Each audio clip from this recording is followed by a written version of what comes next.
रामपुर गांव में एक छोटा सा परिवार रहता था जिसमें हरी नाम का एक किसान रहता था। उस घर में उसकी पत्नी और एक 5 वर्ष की बच्ची थी। हरी चारपाई पर बैठा कुछ सोच रहा था।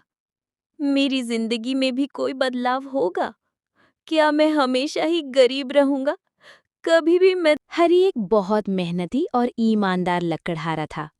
हरी रोज सुबह में उठ जाता था, जंगल में लकड़ी काटने के लिए पहुंच जाता था। रास्ते में यही सोचते हुए जाता है, सपना देखना अच्छी बात होती है। क्या देखा हुआ सपना भी कभी सच होता है? हरी जंगल में पहुंचकर लकड़ी काटता है। दिन भर वो जंगल में वो लकड़ी काटता है। लकड़ी काटते काटते कब सुबह से शाम हो जाता है उसे पता ही नहीं चल पाता है। बस उसे लकड़ी काटना ही जिद था। लकड़ी काटना है और बाजार में ले जाकर बेचना है। हरी शाम को लकड़ी काटकर वापस घर आता है। रास्ते में बोलता है, आज तो बहुत मेहनत हो गया। कोई नहीं, कोशिश करने वालों की हार नहीं होती है। यही सोचता हुआ आता है घर हरी। जब वो घर में आता है तब उसकी पत्नी उसके पास आकर बोलती है, क्यों जी, आज इतना लेट क्यों हुआ? हरी बोला, कुछ नहीं, आज मेहनत कुछ ज्यादा कर दिया हूँ। उसकी पत्नी बोली, इतना ज्यादा मेहनत शरीर के लिए ठीक नहीं है जी। हरी बोला, मेहनत नहीं करूंगा तो हमारा घर कैसे चलेगा? हम लोगों भूखे मर जाएंगे।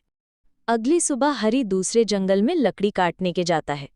रास्ते में बोलता है, हाँ, इस जंगल का रास्ता कितना सुनसान है, लेकिन क्या करूं, मेहनत तो करनी पड़ेगी ना।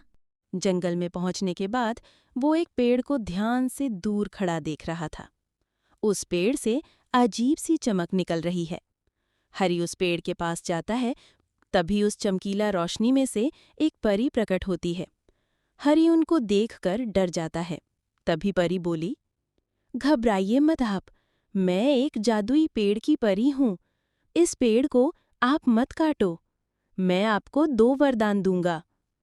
हरी बहुत खुश हुआ कि मुझे 2 वरदान मिला है। परी हरी से पूछती है, बताओ, तुम्हारी 2 वरदान या इच्छा कौन कौन सी है? सिर्फ तुम्हारी 2 वरदान ही पूरा होगी, जो मांगना सोच विचार करके। पहली वरदान में हरी एक आलीशान घर मांगा है। उसके बाहर खड़ा हरी और उसकी पत्नी उस घर को देखकर बहुत खुश होती है। हरी की पत्नी पूछती है, ये क्या चमत्कार है जी? दूसरे वरदान में हरी एक बंदर मांगता है। उसको अपने साथ गांव के रास्ते घर लेकर आता है। ऐसे ही परी के 2 वरदान खत्म होते हैं।